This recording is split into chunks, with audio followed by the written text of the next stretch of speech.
gitu kan ya speaker kita selanjutnya. Karena kita selain bisnis itu kan pasti lengkap sama yang oleh pajak juga ya mulai dapat dulu ya. Oke teman-teman, kita kasih tepuk tangan yang paling meriah untuk keynote speaker kita berikutnya. Siapakah beliau? Dia adalah langsung kita panggil Dr. Candidate Sabar Pardamaian L. Topi, SE, MM, Akasia, CPAP, BKP.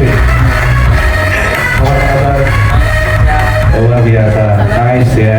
Ini beliau adalah CEO dan juga founder dari PT Limas Kawal atau High Five teman-teman. Bertemu sekali untuk Pak Sabar ya. Atau mungkin kalau misalkan dari teman-teman yang ada di sini masih belum tahu siapa sih sebenarnya Pak Sabar, padahal orangnya sebenarnya udah viral banget gitu kan, saking sabarnya ya. Jadi buah kesabaran itu bisa menghasilkan viral ya Pak Sabar ini teman-teman ya. Kita lihat langsung videonya berikut ini adalah sedikit profile tentang Pak Sabar. Yuk kita lihat dulu. Ini kantor kita yang di Medan. Tahun kemarin ini Medan. Ini kantor di Medan apa ya? Nah ini Podomoro City. Podomoro City kan? Kantor kita termasuk yang bagus lah. Ini kan di Office Tower. Tahun berapa ya Pak? 2023. 2023, oh baru setahun ya? 2024 Februari. Baru kemarin ya? Nanti setahun. Ini setahun. Setahun ini Februari. Pas depan di depan JW Marriott. Oke. Baru di Datang ini kita. Iya di Medan. Nah, ini karyawan kita yang di head office-nya. Jakarta nih? Jakarta, ini Jakarta.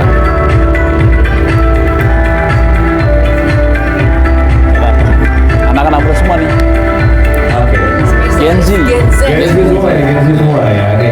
Buat teman-teman juga mungkin yang pengen belajar gitu kan bareng sama Pak Sabar juga boleh sih. Boleh. Sambil jelaskan bisa di Pak mungkin ya. Ini kan banyak karyawannya Pak Sabar itu adalah Gen Z juga ternyata. Ya 200 orang lebih. 200 orang lebih. Luar biasa. 200 orang lebih. Berapa persen Gen Z-nya? Iya. Itu 98%. Berapa? 98%. 98%? Iya, Gen Z. Iya. 98% Gen Z. Iya, Gen Z. Ini kita seminar di BCA Surabaya nih, kalau nggak salah. Surabaya. Ini di Medan. Begini ya. Oke. Medan. Ini Medan. Ini di ini USU Medan ya. Ini USU Medan. Ini di kampus USU Medan. Base awalnya di Medan ya Pak? Bukan Jakarta. Ini dengan salah satu properti terbesar Indonesia, Podomoro City. Podomoro Land nih. Nah, ini di BCA Jakarta. BCA prioritas ya. Oke. Sama Soliton. Di mana? Ini di BNI Emerald Kelapa Gading Jakarta. Ini di apa? Ini di Pajajaran. Ya, BRI Pajajaran. Bandung berarti. Bogor. Itu pertanian Bogor. Ya. Baru ini di Batam. Ini kampus Universitas Putra Batam. Ini ramai banget nih masanya nih. Ada sekitar 400 orang lebih masanya hadir ya. Ini di Surabaya. Ini Surabaya nih. Surabaya ya. Iya, Usia Surabaya. Surabaya. Ini sama kepala cabang Surabaya. Ini di Bekasi, Bank Tabungan Negara. Bekasi. Mostly pasti tentang pajakan semua. Iya, pajak semua. Ini sama di UOB. Bank UOB. Ini di Sudirman, Jakarta. Jakarta ya. Baik. Ini gathering UMKM di BCA juga. Ini para pelaku UMKM semua. Jakarta juga ya. Jakarta ya. Iya, banknya. Nah, ini radio nih. Ada nih bosnya di sini. Ini buat teman-teman yang masih belum tahu ya. Radio Surabaya. Radio Surabaya. Ya, dari radio 98,8 ya. Ini di Jawa Post TV live. Jawa Di- Surabaya juga ya? Surabaya. Surabaya ya. Ya. Nanti juga kita live jam 12, jam setengah 2 ya. Jam setengah 2? Habis ini kita live. Oh, siap. Ini di Batam, Di Batam, Radio Batam ini. Radio Batam. Oke, baik. Ini di Batam TV. Batam TV. Iya. Terus sebenarnya kalau ngomong Pak Sabar sendiri kayak udah apa ya? Ini di Kompas TV Jatim ya. Jatim. Kompas TV ya. Iya. Kompas TV Jatim. Ini live juga ini. Barat juga, daerah barat juga Kompas TV Jatim. Ini barat ya? Barat ya. Oke. Ini sama Universitas Gunadarma kita MOU. Oke. Ini masuk di Indosiar. Ya. Ini di ini banyak kegiatan aktivitas kita. Baru ini pengangkatan sumpah sebagai Asosiasi Konsultan Pajak Indonesia. Luar biasa, nice. Baru ini studi di Turki University. Oke, ya. Siap. Jadi terima ya. Baru ini di Fort Western Australia. Oke.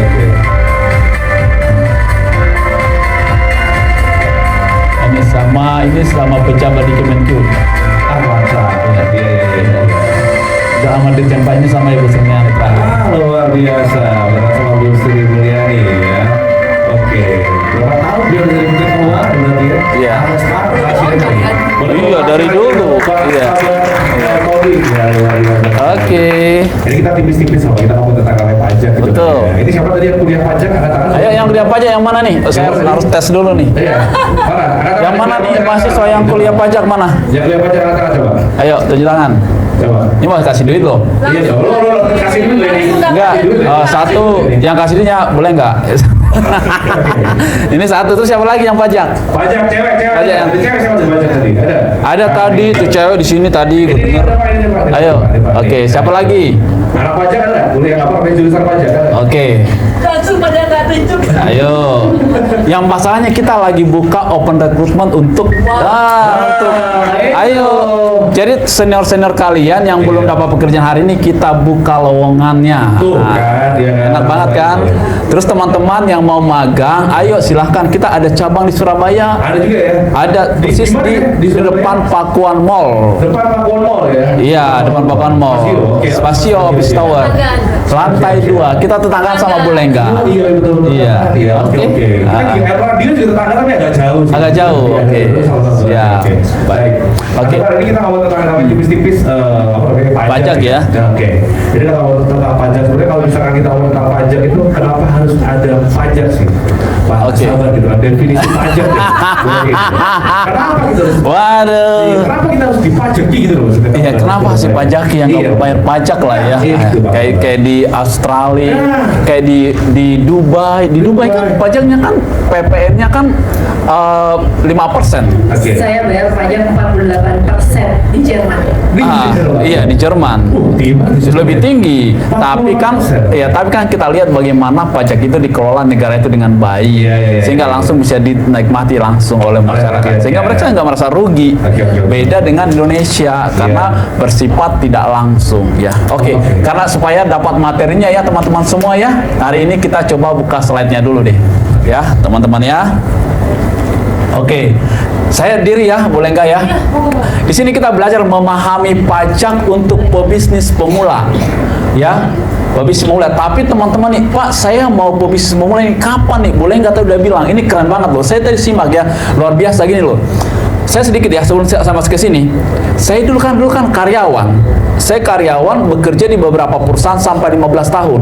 Sehingga saya memutuskan untuk membuka bisnis baru. Makanya High Five ini 2019 baru kita buka, boleh nggak? Ya, 2019 dan bertumbuh dengan baik sehingga kita punya 9 cabang di Indonesia dan mempekerjakan lebih daripada 200 karyawan. Awalnya dari mana sih? Awalnya dari satu orang.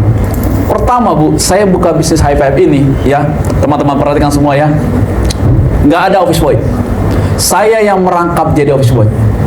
Ya, nggak ada resepsionis. Saya yang merangkap resepsionis. Jadi perusahaan ini karyanya cuma ada satu, saya doang. Tapi benar yang dibilang boleh nggak tadi, saya simak, disiplin bukan karena kamu sepintar apapun kamu, tapi kalau kamu nggak disiplin nggak bakalan berhasil, percaya sama saya. Ya, di kantor kita itu disiplinnya tingkat tinggi, lebih daripada militer, boleh nggak? Oh. Benar, jam 8 tepat ya, jam 8.00, nggak ada jam 8.01, semua sudah on di semua kantor. Semua cabang kita, karyawan nggak boleh telat Pak, 1 detik, jangankan 1 menit, 1 detik. Bayangin Bu. Jadi ini kalau mulai tadi jam 8.10 ini udah nggak bener. Jam 8.00 kita udah mulai. Kalau enggak jangan jam 10 tadi ya. Berarti jam 10 ya, jam 10.00. Harusnya jam 10 lewat 15 atau jam 10 lewat 20. Ya, ini penting banget, disiplin ya. Inilah yang mengantarkan kita untuk berhasil. Ya, karena kalau kita bisa berhasil tanpa disiplin, saya juga mau nggak disiplin. Masalahnya, teman-teman semua yang di ruangan ini, ya kalian orang yang sangat beruntung loh, hadir di ruangan ini mendengarkan Bu Lengga begitu luar biasa memaparkan experience dia di luar negeri, di Indonesia ini. Bahkan saya pun akan berbagi buat teman-teman semua di ruangan ini, yang dimana orang lain nggak mendengarkan ini. Ya, keputusan ada di tangan kalian mau berhasil atau tidak. Ya, sepintar apapun Anda, kalau nggak disiplin nggak bakalan. Nih, saya sampaikan nih, di kantor kita jam 8.00, saya kan Zoom dari head office di Jaksel. Itu saya conference untuk semua cabang Indonesia, baik dari Surabaya, Medan, Batam, dan semua cabang yang ada di Jakarta. Itu jam 8.00 itu semua sudah harus ada di Zoom dan terlihat muka dengan jelas. Ya, lewat 1 detik Pak, saya anggap nggak masuk. Atau Anda masuk, tapi saya nggak bayar. Kalau saya dulu waktu megang pabrik, Karena militer, karena tentara. Ya, gitu. Jadi teman-teman ini penting banget ya sebelum kita masuk ke ilmu ini. Ya. Oke, itu sedikit ya. Nanti yang saya masukkan juga. Disiplin penting banget. Karena saya Pak berangkat dari anak orang susah, benar-benar anak orang miskin. Saya harus akui, nggak perlu malu. Saya anak orang miskin. Kami ada 6 bersaudara. Saya anak kelima. Saya anak kelima dari 6 bersaudara. Papa saya sudah meninggal waktu saya kelas 2 SD. Berarti ibu saya janda di usia yang sangat muda, di usia 35 tahun, dan masih cantik loh mama saya. Saya lihat fotonya waktu papa saya meninggal usianya 35, tetapi orang tua saya, mama saya memilih untuk tidak menikah dan berjuang menyekolahkan kami. Ya, berjuang. Jadi saya lahir di Medan, kuliah di Jakarta. Mulai dari apa, Pak? Mulai dari diploma 3, S1 akuntansi, D3 banking and finance, S1 akuntansi audit, ya, S2 magister manajemen, pendidikan profesi akuntan, ya, sertifikasi beberapa di pajak, ya, sampai di doktor. Semua saya cari duit sendiri dan saya sekolahkan. Gak pernah saya minta dari orang tua saya 1 rupiah pun sampai hari ini. Berjuang benar-benar, disiplin benar-benar. Saya bekerja di pabrik seperti bilang Bu Lengga. Saya bekerja dari pagi sampai sore jam 5 kan, karena kan kerja itu kan jam 8, jam 7.30 lah sampai jam 5. Baru jam 6 saya kuliah malam. Mulai dari apa? Mulai dari diploma 3. Karena mama saya nggak punya duit, saya mau berjuang betul-betul. Ya, dan menurut saya salah satu yang mengantarkan kita untuk berhasil adalah melalui jalur pendidikan. Kalau papa saya konglomerat, nggak mungkin, masih ada opsi yang lain lah. Papa saya punya duit, seperti yang bilang Bu Lengga tadi. Oke, cari orang yang punya duit, lo partner sama dia, bisa bangun bisnis. Masalahnya kan enggak. Pertama, masih baru lulus SMA, tidak punya koneksi di Jakarta, nggak punya duit, hanya bermodalkan nekat doang. Tetapi teman-teman perhatikan, disiplin sangat penting. Sehingga apa yang saya lakukan setiap malam, ya, begitu saya pulang dari kampus, saya belajar lagi, saya ngerjain semua. Makanya saya lulus cum laude dari semua universitas. Benar-benar cum laude. Benar-benar cum laude. Ya, karena apa? Kenapa sih saya cum laude nih, Mas? Bukan karena apa? Saya takut nggak ada duit lagi bayar kuliah bulan depan. Kenapa? Ya kan kalau saya ngulang lagi kan nyari duit lagi setengah mati. Mau nggak mau kan, ya udah paksa belajar benar-benar sehingga lulus cum laude. Ya, sampai saya bisa ke Port Western Australia, ke Turki, nanti saya ke Amsterdam di bulan Mei. Ya, teman-teman semuanya. Oke, itu mengantar sedikit dari saya. Oke, kita sedikit belajar ya, memahami pajak berbisnis Indonesia. Di Indonesia ini Bu Lengga, pajaknya berbeda dari luar negeri. Kenapa? Karena sistem perpajakan Indonesia itu menganut self-assessment system. Artinya apa? Kita yang menghitung pajak kita sendiri. Kita yang membayar pajaknya kita sendiri, kita yang melaporkan pajaknya kita sendiri. Itu beda. Ini dilakukan reformasi perpajakan tahun 1985 oleh Indonesia. Yang tadinya itu official assessment dirubahlah menjadi self assessment system. Makanya kita harus melaporkan setiap bulan ya. Tetapi apa yang menjadi permasalahan? Edukasi, sosialisasi itu sangat minim. Dari mana? Dari Direktorat Jenderal Pajak, yang dimana mereka adalah mereka yang harus bertanggung jawab terhadap edukasi ini, terhadap sosialisasi ini. Contoh, nanti belum kita bahas dengan Cortex System. Ini akan saya bahas nanti di Cawapres TV secara live ya. Teman-teman perhatikan baik-baik. Tetapi terlepas hal apapun itu, kalau kita udah menetapkan diri kita menjadi seorang pebisnis ya harus kita memahami sedikit banyak ya, kita harus tahu ya. Sama nih, saya bukan sarjana hukum ya, tetapi kan hukum Indonesia ada. Mau nggak mau kan saya harus belajar. Kalau tidak ya saya harus menanyakan kepada orang yang expert di bidangnya, kepada ahli-ahli hukum. Nggak ada ceritanya, oh saya nggak ngerti hukum, main bunuh orang. Apa orang terus bilang, oh saya nggak ngerti. Emangnya kalau bunuh orang itu salah ya? Makanya sih, hendaknya kalau kita ada lampu merah kita terus jalan itu salah ya? Ya kita harus tahu teman-teman. Apalagi teman-teman semua masih muda ya, yang mau berkarir ya, yang mau memulai bisnis. Pajak ini teman-teman semua yang ada di ruangan ini ya, bukan hanya berlaku kepada akuntan atau tax consultant, tetapi untuk semua para pelaku usaha. Anda mau dokter harus ngerti ya, Anda mau bergerak di bidang apa, fashion, bau apa, restoran, F&B segala macam, harus mengerti ya. Seperti yang boleh kata tadi bahwa 70% ya yang menggerakkan itu adalah orang akuntan. Karena akuntan ini adalah arsitek yang paling canggih di keuangan. Mereka yang bisa, bahkan di tangan akuntan juga negara roboh, negara hancur. Di tangan-tangan akuntan ya. Makanya Anda yang sudah memilih menjadi akuntan harus benar-benar menjadi pribadi yang baik ya. Kita lihat bagaimana perusahaan-perusahaan besar yang hancur karena apa? Karena kantor akuntan publik. Mereka mendesain, mereka memodifikasi laporan keuangan, di mana laporan keuangan ini adalah tools satu-satunya, alat untuk pengambilan keputusan. Ini loh, ya teman-teman ya. Yang akuntan, perhatikan peran Anda ini sangat-sangat strategis. Makanya itu yang selalu saya tanamkan untuk semua karyawan kita yang ada hari ini 200 orang lebih. Anda tahu nggak bahwa Anda punya peran yang sangat luar biasa? Anda yang mendesain, Anda yang menyajikan sebuah laporan, di mana laporan keuangan ini adalah untuk pengambilan keputusan. Jadi kalau Anda salah mendesain, salah dalam pengambilan keputusan, Anda bisa bayangkan nggak, nampaknya itu sangat dahsyat banget. 100. Ini loh teman-teman, perhatikan baik-baik. Oke, Pak, saya ini bukan akuntan, saya ini desain, saya ini nanti F&B. Untuk itulah Anda harus memahami supaya data yang disajikan sama Anda, supaya laporan yang disajikan ke Anda, setidak-tidaknya Anda memahami sedikit. Jangan buta sama sekali. Kan seperti itu. Penting banget ya. Oke, kita lihat. Memahami pajak untuk pebisnis pemula. Ya, next slide. Oke. Ini bisa dikecilin. Oke, definisi pajak. Ini definisi pajak Indonesia, kita lihat. Pajak adalah kontribusi wajib pajak kepada negara yang terutang oleh orang pribadi atau badan yang bersifat memaksa dan tidak mendapat. Seperti ini.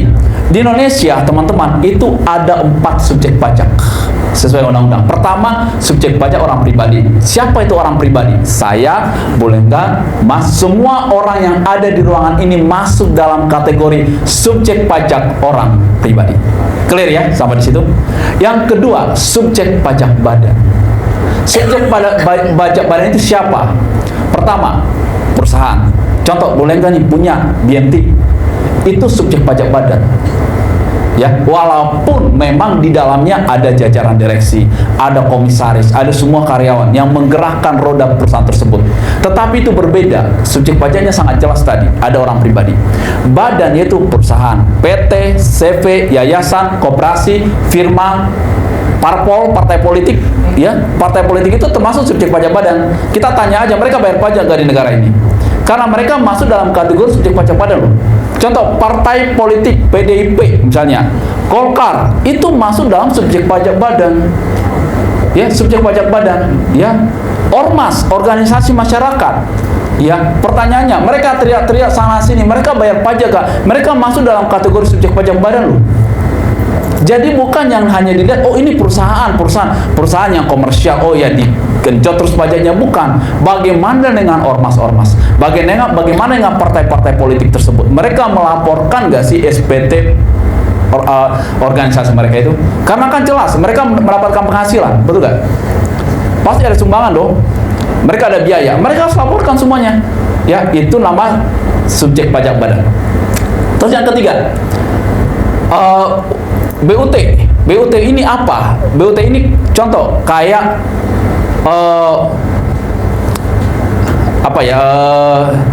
Siambi Niaga atau misalnya Citibank, di mana holdingnya ini ada di luar negeri, teman-teman. Tetapi dia punya kantor cabang, kantor perwakilan, kantor manajemen di Indonesia. Itu namanya subjek pajak badan. Atau Google, atau Facebook, atau TikTok segala macam. Mereka kan pendiriannya bukan Indonesia, tapi pendiriannya itu ada di luar negeri. Mereka itu masuk dalam kategori subjek pajak badan. Ya, di Indonesia Google itu dulu sampai tidak kedeteksi bahwa mereka itu BUT. Makanya berpuluh-puluh tahun mereka Google nggak pernah bayar pajak di Indonesia. Tetapi yang saya salut satu doang sih prestasinya Sumiani, yang lain enggak. Ya, gini, dia cuma naikin tarif doang ya. Ini bukan live ya. Ya, gini. Jadi gini, kalau saya lihat waktu dia balik ke Indonesia, dia lihat Google itu punya kantor di Pacific Place di Sudirman. Itu mereka bertahun-tahun Bu, nggak pernah bayar pajak Indonesia. Tetapi Ibu Suliani bisa menunjukkan bahwa mereka itu BUT. Mereka punya kantor pemasaran dan mereka mendapatkan penghasilan Indonesia sehingga dipajakilah Google waktu itu. Coba di searching di Google berapa denda yang dibayar Google ke Indonesia, hampir berapa, 500 miliar berapa M itu, ratusan miliar lah dibayar dolar. Google. Dolar. Iya, dolar. Mereka bayarlah ke Indonesia pada saat itu. Ya, nanti coba di searching, saya nggak tahu ya berapa, tapi Google dikenakan denda pajak di Indonesia itu berapa angkanya nggak tahu, tetapi kejadian itu kalau nggak salah tahun 2016. Ya, disitulah, sejak saat itulah mereka baru menjadi wajib pajak badan di Indonesia. Oke, itu yang ketiga ya teman-teman. Yang keempat, yang terakhir, yang keempat adalah subjek pajak warisan yang belum dibagi. Ketemu nggak Bu Bulengga? 400% kena dia dendanya. Dendanya ya, ya. Tapi dikenakan denda pada saat itu. Bayar.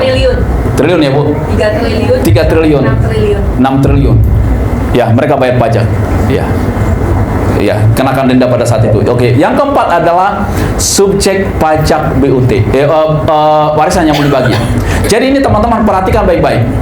Warisan yang belum dibagi ini adalah Anda punya orang tua. Oke, Anda punya orang tua, warisannya kenapa Mas? Pak Sabar mungkin bisa lebih menghadap teman-teman juga Pak. Oke. Untuk penjelasan ini. Oke, ini. Menghadap teman-teman juga Mas. Oke, sini. Iya, ke sini. Ke area sini. Oke, sini. Iya, karena tadi kan Pak Sabar kan lebih banyak ngobrol sama saya sama Bulenggang. Oke. Tapi nggak enak masa belakang Bulenggang. Jangan. Gini-gini aja. Oh gini. Ya. Oh ya boleh nggak apa-apa. Saya nggak enak masa Bulenggang saya belakangin. Ya. Oke. Oke, teman-teman. Oke, baru yang keempat adalah apa? Warisan yang belum dibagi. Warisan yang belum dibagi ini adalah di mana orang tua misalnya belum membagi harta warisannya. Ya, contoh nih adik-adik semua yang ada di ruangan ini punya orang tua nih. Ya. Misalnya, kita doakan orang tua kita panjang umur lah misalnya.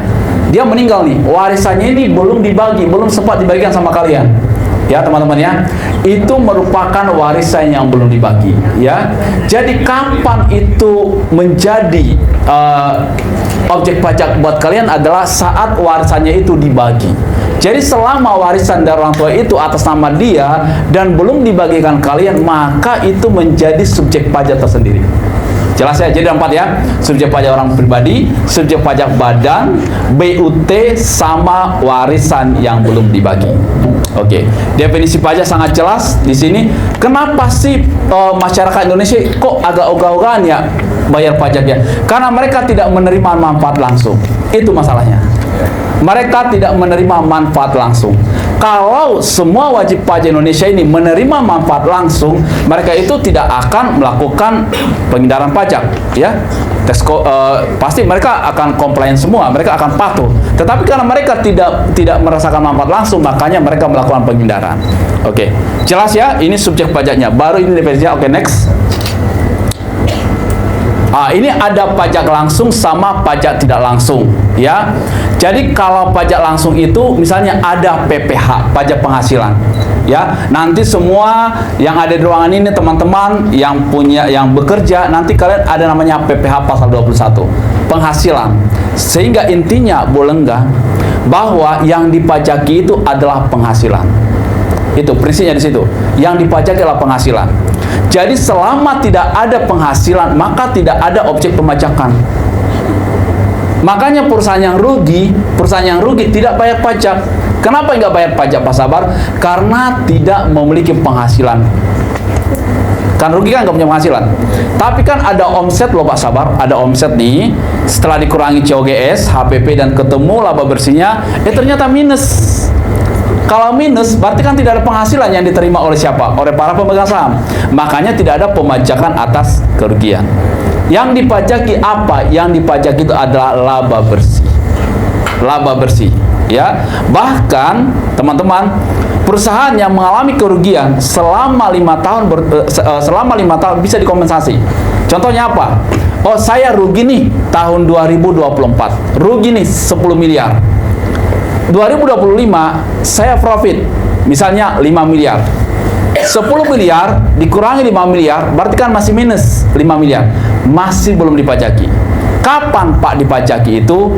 Sampai kompensasi 5 tahun. Oh, di tahun ketiga nih profit 7M, masih ada kerugian 5 miliar lagi kan?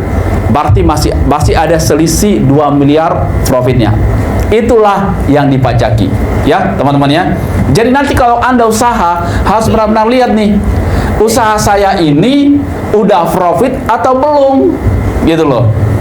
Oke, terus bagaimana Pak Sabar supaya saya mengetahui saya profit atau tidak? Susunlah laporan keuangan. Ya, makanya tugas utama daripada akuntan itu adalah bagaimana Anda menyusun laporan keuangan. Jadi kalau Anda salah menyusun laporan keuangan, dampaknya itu bukan hanya ke negara, tetapi dampaknya itu kepada perusahaan. Kenapa? Kalau Anda sajikan profit, ternyata minus, dia harus bayar pajak. Yang rugi siapa? Yang rugi itu adalah para business owner, ya. Makanya Anda harus benar memahami dengan benar seperti apa dalam menyusun laporan keuangan. Jangan sampai salah saji kalau di bahasa akuntan. Oke? Oh, ada namanya PPE, pajak tidak langsung. Pajak tidak langsung itu adalah PPN. Kita bisa melihat hari ini. Oh, PPN naik Pak 12%. Sebenarnya Bolenggang ini sudah diatur di dalam Undang-Undang Harmonisasi Peraturan Perpajakan Nomor 7 Tahun 2011. Dikatakan PPN itu paling lambat tanggal 1 Januari 2025 itu udah 12%. Tetapi kita bisa lihat teman-teman di 2024 kemarin, ya, apa yang terjadi? Demo di mana-mana, mana gak sih, menolak kenaikan PPN, kan seperti itu, ya. Sehingga apa? Kalau pemerintah, ini perhatikan baik-baik ya teman-teman ya, kalau pemerintah tidak menjalankan undang-undang, berarti pemerintah salah. Berarti dia harus patuh terhadap undang-undang, karena udah sempat diundangkan. Kan yang menyetujui itu adalah semua DPR yang mengetok palunya nih, sehingga naiklah 12% pada tahun 2011. Oke? Supaya pemerintah tidak salah, tetaplah dieksekusi nih PPN 12% ini. Nggak boleh dibatalkan. Kalau dibatalkan berarti batalkan dulu dong undang-undangnya supaya batal, sehingga tidak dibatalkan kan, sehingga dikategorikanlah yang masuk dalam PPN 12% hanya barang mewah saja. Tetapi kalau kita lihat di Undang-Undang Nomor 7 Tahun 2011 itu tidak ada kategori barang mewah, betul ya Putra? Semua disamakan Putra? Oh, nggak ada, ya.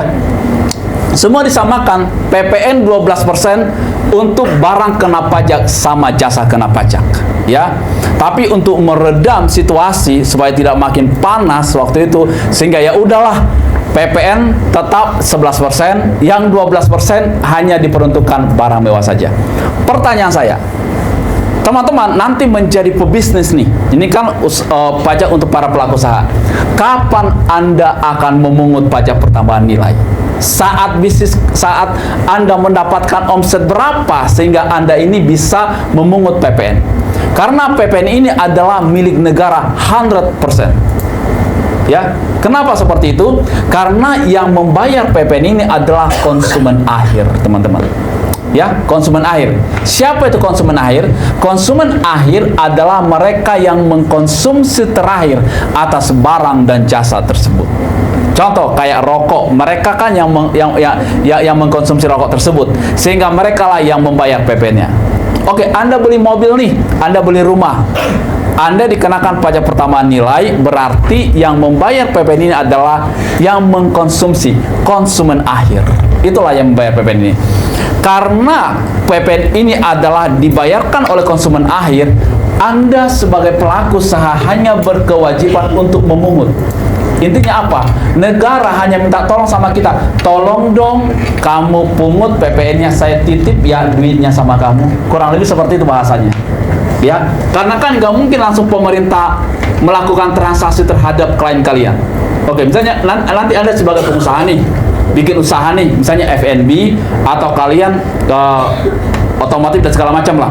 Kan nggak mungkin kan pemerintah langsung menagih sama si customer kalian. Tidak mungkin itu. Ya, karena yang melakukan transaksi adalah Anda sebagai pebisnis dengan si klien tersebut. Sehingga pemerintah minta tolong nih dalam tanda petik, tolong dong PPN-nya kamu pungut, kamu titip ya ke rekening perusahaan kamu. Setelah itu baru setor ke kas negara ke saya. Makanya ada jangka waktu paling lama. Ya, paling lama 1 bulan setelah dipungut PPN tersebut, pajak pertambahan harus setor ke kas negara. Kalau sudah dipungut pas sabar, saya tidak setor, dampaknya apa? Pidana langsung. Makanya di pajak ini bukan hanya berbicara perdata, tetapi juga berbicara pidana. Ya, makanya ini nggak main-main. Saya selalu titip pesan ya, boleh nggak ya semua sama klien kita yang kita kelola hampir 1.200 perusahaan hari ini, saya bilang, kalau untuk PPN jangan main-main. Saya titip pesan. Kalau yang lain saya masih bisa kotak-katik lah. Ya, saya ahlinya di situ untuk keuangannya itu. Kotak-katik itu bisa lah. Tetapi terkait dengan PPN saya titip pesan jangan. Karena begitu ketahuan kita udah pungut PPN, kita nggak store itu langsung pidana. Kenapa? Karena itu 100% milik negara. Makanya masuk di kategori pajak tidak langsung. Ya, jadi begitu. Ya, jadi itulah teman-teman ya. Jadi nggak boleh main-main. Oke, yang berikutnya tadi saya dibilang bahwa objek pajak adalah penghasilan. Ya, jadi saat Anda memiliki penghasilan lah Anda dipajaki. Pak, kalau saya nggak memiliki penghasilan, saya dipajaki nggak? Nggak dipajaki. Tapi pertanyaan saya, siapa di dunia ini ya manusia yang tidak memiliki penghasilan? Hampir semua 100% memiliki penghasilan. Penghasilan itu bukan hanya saya bekerja dapat penghasilan, tetapi pemberian dari orang tua Anda pun merupakan penghasilan. Ya, kita makan dari mana? Sumbernya dari mana? Oh, Pak dikasih tetangga, Pak. Saya mengemis minta sama tetangga, itu pun penghasilan Anda. Penghasilan dari mana? Penghasilan dari mengemis. Dipajaki nggak, Pak? Nanti kita lihat. Oh, berarti penghasilan pengemis yang di jalan itu dipajaki nggak sih, Pak Sabar? Contoh itu kan. Nanti kita lihat, dipajaki nggak sih? Karena di Indonesia itu sudah sangat jelas diatur mana penghasilan tidak kena pajak. Jadi tidak semua penghasilan. Ada nominal tertentu di mana memang itu tidak dipajaki, dibatasi minimalnya. Berapa? 54 juta dalam 1 tahun. Ya, kalau masyarakat Indonesia memiliki penghasilan di bawah 54 juta dalam 1 tahun, itu 0%. Tidak ada pengenaan pajak sama sekali. Ya, belum lagi nanti kita berbicara insentif pajak segala macam, itu terlalu jauh lah. Ya, karena ini kan singkat ya. Jadi saya harus bahas secara makro saja ya, teman-teman. Oke, next. Jenis-jenis pajak udah, pajak pusat. Oke, next slide, Mas. Ini saya sudah bahas nih, Sales Assessment System sama Official Assessment. Ya, gini ya teman-teman semua ya. Di perpajakan Indonesia, saya sudah bilang tadi, menganut sistem self assessment system, sehingga Anda yang harus mampu menghitung sendiri pajaknya teman-teman, mampu melaporkan pajaknya sendiri, sama mampu membayar pajaknya. Jadi dituntut nih, ya you sebagai pengusaha, you sebagai warga negara Indonesia, ya lu harus tahu bagaimana cara menghitung pajaknya, bagaimana cara membayar pajaknya, bagaimana cara melaporkan pajaknya, kan begitu. Karena dirubah waktu itu di tahun 1985 menjadi salah satu dari official assessment. Sehingga teman-teman semua di Indonesia berlakulah yang namanya pemeriksaan pajak ini, ya, pemeriksaan pajak. Kalau kita lihat di Undang-Undang Ketentuan Umum dan Tata Cara Perpajakan, apa itu pemeriksaan? Pemeriksaan adalah menguji kepatuhan wajib pajak. Jadi sebenarnya, Bu Lenggang, ini pemeriksaan pajak ini nggak perlu terjadi sebenarnya. Kenapa kok sampai kantor pajak memeriksa perusahaan kita? Sistemnya yang buat sehingga diperiksa. Kalau kita nggak mau repot ya udah kembalikan ke official.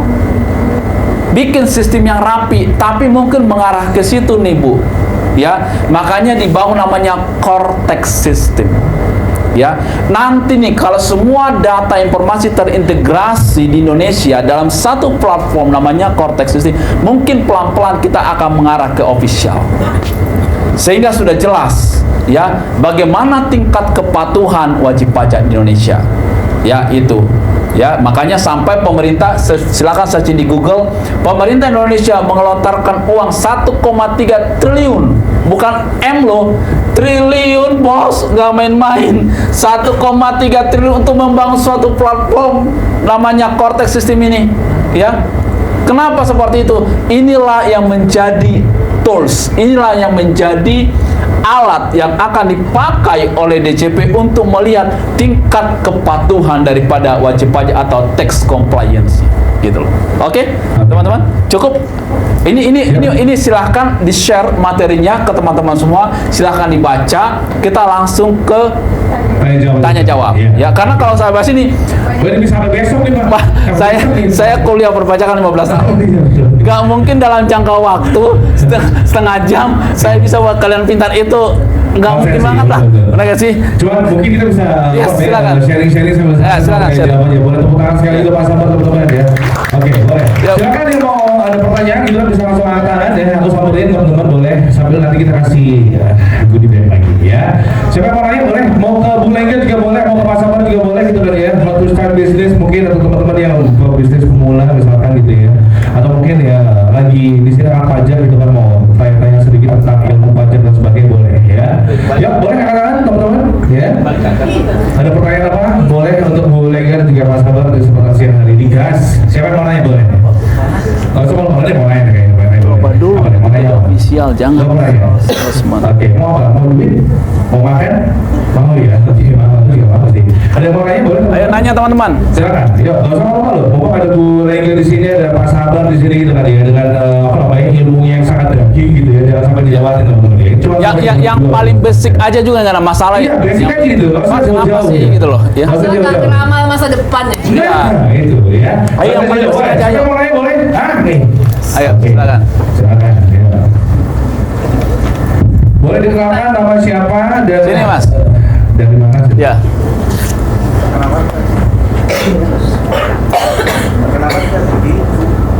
Oh, Gak dengar. nggak kedengaran Mas. Mas boleh ke depan nggak? Biar kelihatan muka gantengnya. Ini. Ayo, ini pakai mic saya, udah jelas. Ayo. Sip. Perkenalkan saya Budi dari Budi, ya Mas Budi. dari Magister Manajemen. Oh S2. Oh Magister Manajemen ya. Profesi apa? Wow. Profesi insinyur. Insinyur, wow, luar biasa. Iya. Ada pertanyaan mungkin ya akan ditanyakan oleh istilahnya ada yang di hati mereka. Oke. Kalau misalnya kita punya usaha, Baik. kapan kita memulai untuk memungut pajak atau istilahnya kita Oke, baik. Itu doang. Ya, untuk sementara itu. Cuma satu doang pertanyaan, saya pikir 5. Gampang banget itu. Gampang Mas. banget. Ada yang lain yang mana tuh? Ada lagi. Agak yang berat Yang lain, dong Mas, pertanyaannya.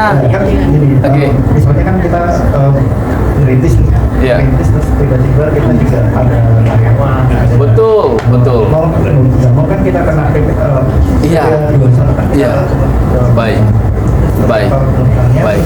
Untuk pelaporan yang untuk SPT untuk badan usaha. Iya.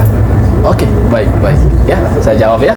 Oke, Mas Budi, pertanyaannya bagus banget ya. Jadi gini, kapan sih kita akan membayar pajak saat seperti kondisi apa bisnis kita? Pak Sabar, sorry sebelum dijawab, mungkin Pak Sabar pakai mic ini kan lebih kencang suaranya. Kurang. Oh ini, udah terdengar jelas? Jelas ya. Jadi gini, kapan sih kita memulai bayar pajak saat bisnis kita dalam kondisi mana nih? Saya kan masih pemula nih, ya, Mas Budi seperti ini. Perhatikan, barang yang Anda jual ini atau jasa yang Anda jual ini barang kena pajak atau jasa kena pajak, itu dulu. Ya. Kalau udah masuk dalam kategori barang kena pajak, karena tidak semua barang dan jasa itu dikenakan PPN. Ya, bisa di-searching di Google juga. Daftar barang yang tidak dikenakan PPN Indonesia. Itu ada di Google tuh. Ya, nanti lihat di situ. Oh, ternyata barang yang saya jual ini bukan barang kena pajak atau jasa kena pajak, sehingga tidak ada pemungutan pajak pertambahan nilai di sana.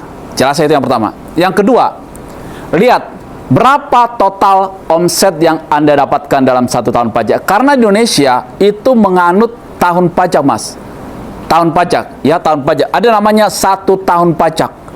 1 tahun pajak itu, ya.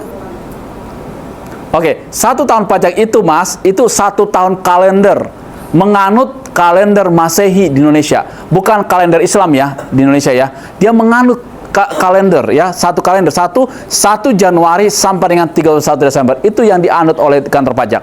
Sehingga tolong pastikan omsetnya peredaran usaha, bukan profit net ya, tapi peredaran usaha, total sales, total penjualan.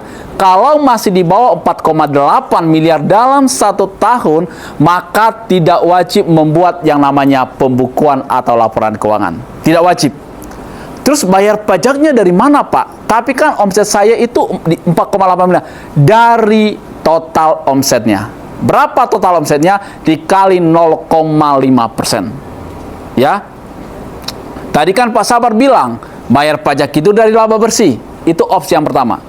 Opsi yang kedua, Pak, saya rugi loh, Pak Sabar, bayar pajak itu dari total penjualan saya. Saya aja rugi, bagaimana saya bayar pajak dari total penjualan saya? Penjualan saya itu kan belum keuntungan saya, Pak. Oh, gampang. Susun laporan keuangannya. Ya, setelah ketahuan berapa total penjualan selama 1 tahun, dikurangi dengan HPP atau cost of goods sold atau COGS, ketemu laba kotor, dikurangi semua biaya nih. Mas tadi bilang, oh saya punya karyawan, oh karyawan saya berapa orang nih, nanti kita hitung PP21-nya. Ini, oke, saya punya karyawan 5 nih, berapa total karyawan saya? Oke, berarti bayar gaji dong sama karyawannya. Nggak mungkin masa nggak bayar gaji sama karyawan. Di demo loh, mereka sih bayar gaji nih sama karyawan. Berapa total biaya yang dibayarkan gaji selama 1 tahun, dan semua biaya-biaya yang Mas keluarkan selama 1 tahun. Baru ketemulah nanti di bawahnya itu profit atau loss, laba atau rugi. Oh, ternyata rugi, Pak Sabar. Kalau rugi tidak ada PPh atas usaha tersebut. PPh-nya, bukan PPN-nya, karena di Indonesia itu banyak banget, ada PPh, PPN, bla bla segala macam. Lu ke pasal-pasalnya. Ada PPh 21, 22, 23, pasal 42, PPh pasal 25, PPh 29, PPN, PPNBM, banyak, PPh 29 itu banyak. Ya, kita yang ringkas aja dulu. Ya, oke, ternyata rugi, Pak Sabar. Kalau rugi tidak ada pengenaan pajak seperti yang sampaikan di awal tadi. Kalau profit barulah, oh ternyata dari total omset saya 3 miliar atau 4,2 miliar dalam 1 tahun, saya punya laba bersih, Pak, 100 juta. Dari 100 juta inilah dipajaki. Jelas ya? Bukan dari total sales tadi, bukan dari total penjualan tadi. Oke. Bagaimana saya bisa menjelaskan sama Direktorat Jenderal Pajak bahwa saya ini rugi? Ya, salah satunya alat yang menjadi bahan analisa daripada DCP adalah laporan keuangan. Makanya Mas wajib membuat laporan keuangan untuk menunjukkan kondisi bisnis Mas selama 1 tahun berjalan. Oke, itu yang pertama. Yang kedua, oh, saya membayar gaji karyawan. Itu nanti ada perhitungan PPh pasal 21. Ya, sebenarnya PPh 21 ini bukannya Mas Budi yang bayar pajaknya. Tetapi apa? Mas Budi itu diperintahkan oleh DJP, oleh kantor pajak Indonesia untuk memotong. Makanya adanya pemotongan PPh pasal 21. Ya, saya sangat yakin tuh Bu Lenggang juga waktu di BUMN pasti dipotong PPh 21-nya.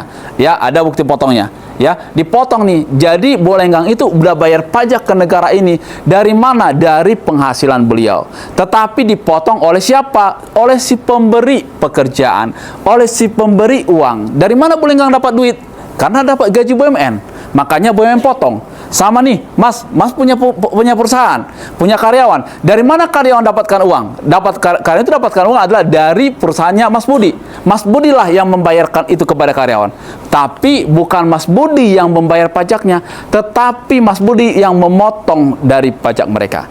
Sehingga si karyawan ini nanti akan melaporkan pajaknya sendiri. Inilah yang terjadi di Indonesia, sistem sales assessment system tadi. Jelas, Mas? Oke? Clear? Jelas Mas Budi, terima kasih Mas Budi buat pertanyaannya luar biasa. Terima kasih. Saya jadi belajar ya Pak. Mantap, Bu. Saya juga jadi belajar banyak nih dari Bu Lenggang. Sorry, sabar juga maksudnya. Oke. Tapi ini ada pertanyaan juga nih kayaknya buat Bu Lenggang. Oke, baik. Dari Bu Lenggang dulu, Bu Lenggang. Oke, Monggo. silakan. Jadi pertanyaan pertamanya itu Mas siapa namanya? Mas Gregor. Oh Mas. Bego. Ya. Jadi saya ada 2 pertanyaan. Pertanyaan yang pertama itu cara menentukan mentor bisnis yang tepat itu gimana? Ciri-cirinya kayak gimana? Ciri-cirinya nih. Pertama berdoa. Supaya dikasih yang baik. Hitam, botak gitu. Ciri-ciri fisik atau apa ini? Maksudnya caranya tahu dia orang yang tepat, yang bagus untuk jadi mentor bisnis itu gimana? Kemudian pertanyaan keduanya itu dulu saya pernah ketemu sama Bapak, dulu saya pernah tahu ada orang bilang itu kalau orang kaya itu bisa menghindari membayar pajak ya. Nah itu bisa tolong dijelaskan gimana ya? Apakah benar-benar bisa menghindari pajak? Baik. Oke. Ya, dan saya- Kita jawab yang mana dulu nih Pak Sabar? Dulu. Aku. Mungkin Bu Lenggang dulu kali ya. Tadi ya. Pertanyaan pertama Tadi ini. Mas Gregor tadi gimana untuk mencari mentor bisnis yang baik. Kalau saya tadi sih nggak jauh-jauh ya Mas ya. Tadi kalau misalkan cari mentor yang baik, Mas mesti pakai hati juga loh. Biasanya kalau itu kita chemistry-nya itu harus nyambung. Jadi kalau Mas bilang, oh Bu Lenggang bisa nemu, aku juga sering kok waktu belajar awal-awal bisnis itu uang saya tuh banyak hilang juga kok. Banyak ini pinjem apa ujung-ujungnya yuk bikin bisnis akhir-akhirnya hilang. Itu aku banyak Pak mesti dibilangin gitu ya. Itu karena apa sih kalau tadi dilihat ya Mas Gregor? Karena satu Mas gak fokus. Jadi sebenarnya mau dengan mentor siapapun ujungnya bukan di mentor tapi di kita. Yes. Jadi yang kalau saya tadi yang Pak Sabar saya salut ya tadi Pak Sabar dari kecil sampai besar biaya pendidikan sendiri. Kalau nggak di tempat seperti itu nggak akan bisa. Saya mesti bilang benar. Saya juga nggak punya duit dulu makanya saya itu kuliahnya ke Jerman karena di Jerman gratis. Dan enaknya gitu ya kalau saya lihat waktu di Eropa Pak Sabar kita tuh SMA, SMP tuh masih bisa sambil kerja part time. Ya, Australia juga sama. Iya, di Indonesia itu nggak bisa.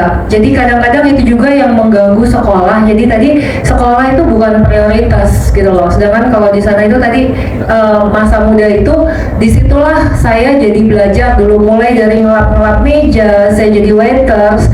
Jadi karena hidup di Jerman pun juga saya nggak punya uang ya yang cukup, tapi saya pengen makan enak. Akhirnya saya kerja itu tadi belum sambil kuliah mesti masak.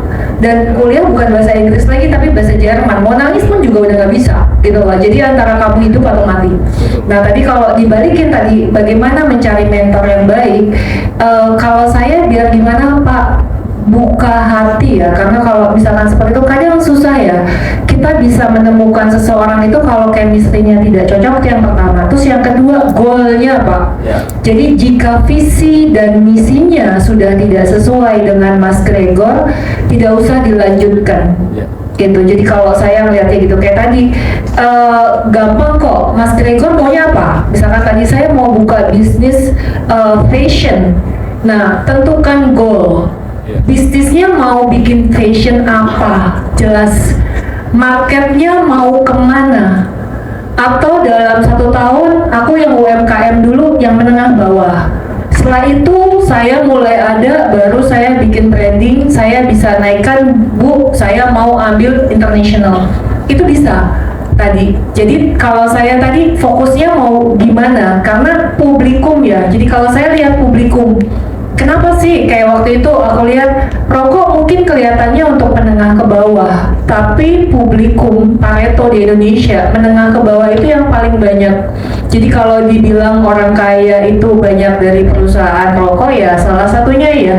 Karena tadi volume, mau kita untungnya sedikit, tapi kalau volumenya miliaran batang dikalikan, silakan hitung angkanya tadi. Sedangkan tadi kalau misalkan tadi ngomong pajak ya, sebelum aku tanya ke Pak Sabar, saya bahkan tadi tanya, Pak Sabar, saya itu kalau di Jerman, saya juga serahkan ya ahlinya untuk bikin laporan pajak. Jadi mereka itu ada yayasan untuk kita-kita yang kurang mampu, ya kan, jadi nggak perlu pakai konsultan itu dari pemerintah, tapi harus daftar untuk memberikan layanan gratis. Jadi nanti dia yang akan menghitungkan, nanti bagi. Saya masih dapat uang, jadi kalau kita lebih bayar dapat uang. Kenapa? Dulu saya masih mengirimkan uang ke orang tua juga karena sakit, ya kan. Ternyata oleh Jerman itu dihitung. Terus kayak kita beli laptop untuk pendidikan. Laptop itu dalam 3 tahun dikembalikan uangnya 3 tahun. Jadi misalkan aku beli laptop 1.000, tahun pertama 300, tahun kedua 300, tahun ketiga 300. Jadi semua yang ada kaitannya Pak Sabar dengan pendidikan itu dikembalikan kalau di pemerintah. Jadi banyak hal-hal yang saya makanya tadi beda. Makanya saya bilang Pak Sabar, kalau kita di sini melakukan laporan keuangan ada lebih bayar, ulangi Bu. Kenapa?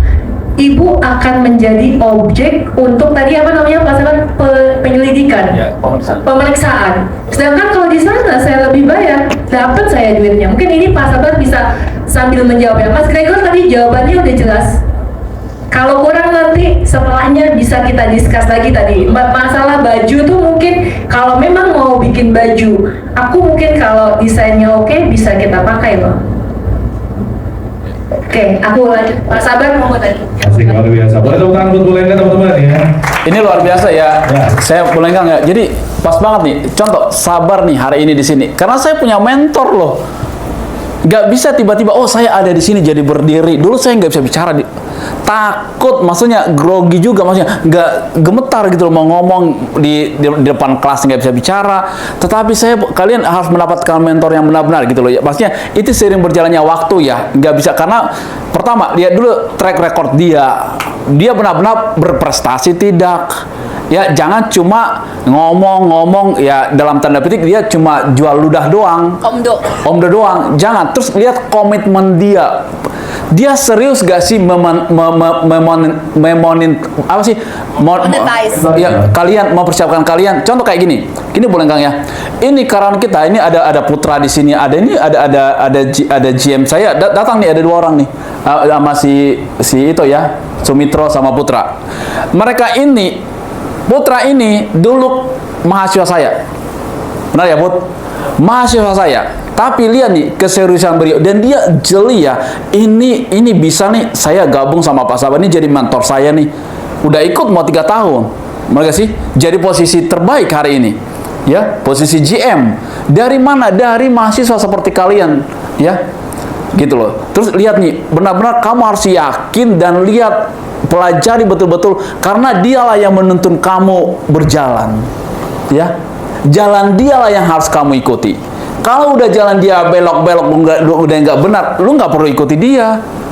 Ya, sama juga saya itu bekerja di 15 perusahaan udah gonta-ganti berbagai macam, tidak ada yang menjadi mentor saya, tidak ada menjadi leader saya. Ya hanya sebagai ilmu pengetahuan saja cukup. Ya, tetapi kembali lagi teman-teman, kita ini kan punya Tuhan ya, kembali lagi. Kita harus minta tuntunan Tuhan benar-benar sehingga Tuhanlah yang menuntun kita. Ini loh mentor kamu berjalan ikuti dia. Kenapa sih kita butuh mentor itu? Ya, supaya kita tidak melakukan kesalahan yang sama. Supaya kita tidak rugi, kan seperti itu. Kenapa? Karena dia sudah duluan berpengalaman. Dia sudah dulu menjalani kehidupan itu.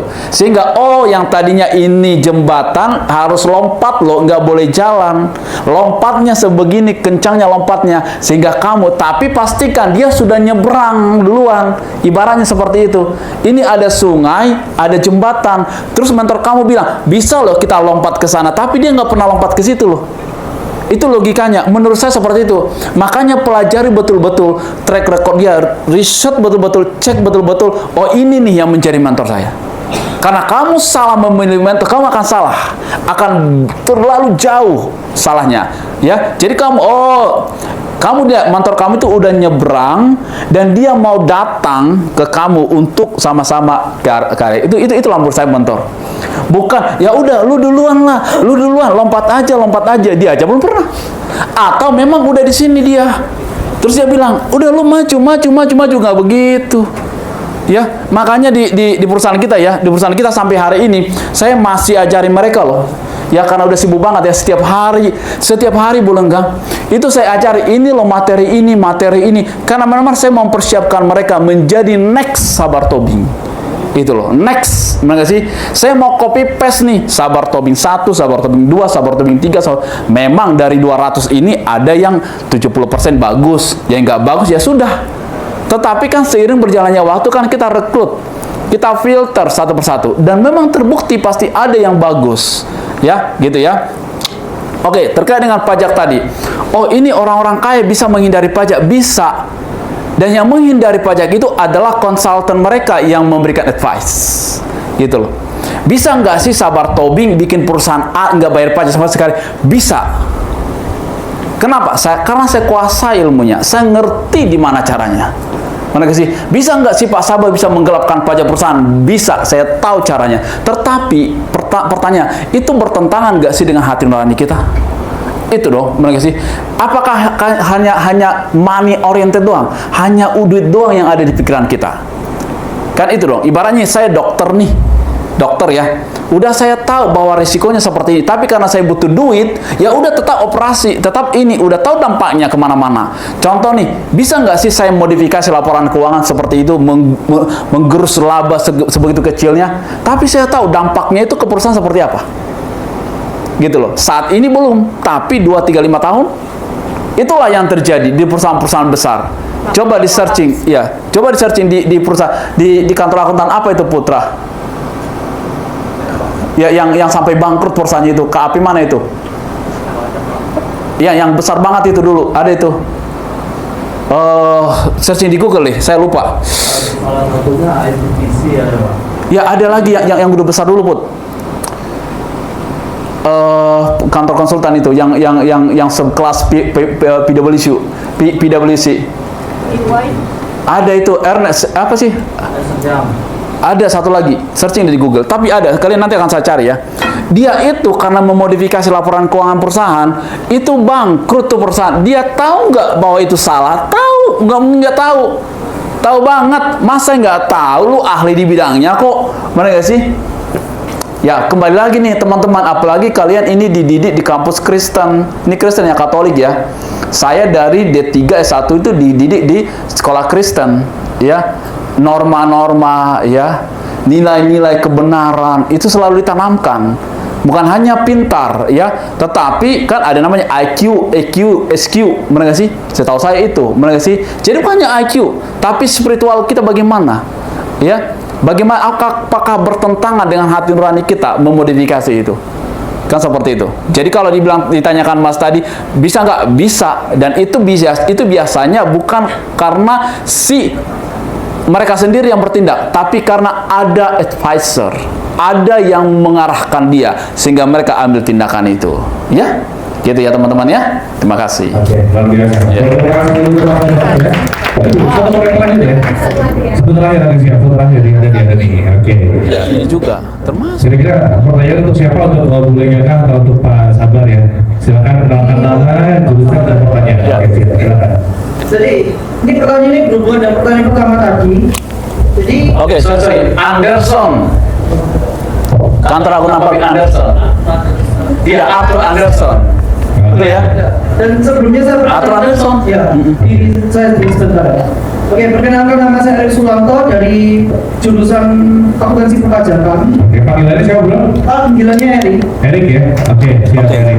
Silakan. Kalau Erik itu pertanyaannya satu pertanyaan aja Erik ya? Oke. Ya. Bagaimana caranya menghitung pajak PPH dengan memperhatikan laba bersih? Oh gitu. Oh gampang Mas.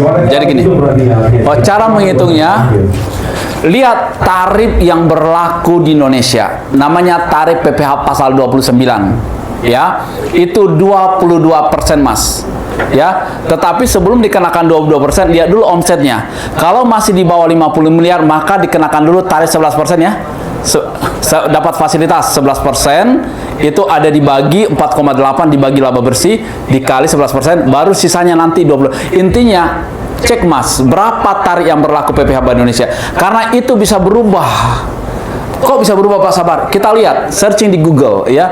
Dulu tarif PPh pasal 29 itu di Indonesia itu 25%, dulu sempat 27, turun ke 25, sekarang 22. 22 saya. Ya, 22%. Kemungkinan nanti karena boleh nggak itu sejak pajak luar negeri hitungannya waktu itu, makanya dikenakan PPh pasal 22. Pasal 26 ya, pasal 26. Tapi kalau untuk tarifnya PPh itu 22%. Sorry, 22% maksudnya. 22% ya. 22%. Tarifnya PPh 22% dikali laba bersih. Itu cara menghitungnya, Mas. Oh, jadi kalau laba bersihnya 1 miliar, gampang. 22% dikali 1 miliar, itulah PPh yang harus dibayar. Oke? Terus kalau rugi, tidak ada. Karena tidak ada pengali atas minus. Pengali atas positif. Gitu lah. Oke? Itu. Masih atas jawabannya, tapi untuk koreksinya pasal 33 sebenarnya untuk rumusnya. Oh, koreksi. Koreksi fiskalnya. Maksudnya itu kalau rumusnya tadi bawah final. Oh iya, jadi rumusnya adalah 22% dikali laba bersih. Ya. Ya itu. Ada namanya, makanya Mas bisa lihat laporan keuangan namanya profit before tax sama profit after tax. Ya. Laba setelah pajak, laba sebelum pajak, ya. Jadi laba setelah pajak itu adalah setelah dikenakan 22% tadi, Mas. Ya? Oke. Itu berlaku Indonesia. Kalau di luar negeri beda. Contoh kayak di Singapura itu 17%. Di negara-negara yang lain pun bisa dicek. Intinya tergantung di negara mana. Kalau Indonesia 20%, di Singapura 17%, di negara yang lain itu beda-beda. Ya, tapi rata-rata Mas itu semua dari profit, bukan dari minus. Oke, siap. Sekali lagi tangan untuk kedua narasumber yang luar biasa, Julian dan juga Pak Sabar gitu ya. Dan juga terima kasih untuk yang lain-lainnya ya. Selamat, nanti kita kasih briefing lagi, kita kasih hadiah lagi. Nah, ini nih ada hadiah lagi nih, boleh. Nanti kita bakal bagi nanti ya Bu ya. Oke. Bagus banget nih, seriusan gitu. Tapi yang pasti untuk kesempatan siang hari ini teman-teman, sekali lagi kita juga ucapkan terima kasih buat semua yang sudah hadir. Tepuk tangan buat kita semua yang ada di sini, boleh ya.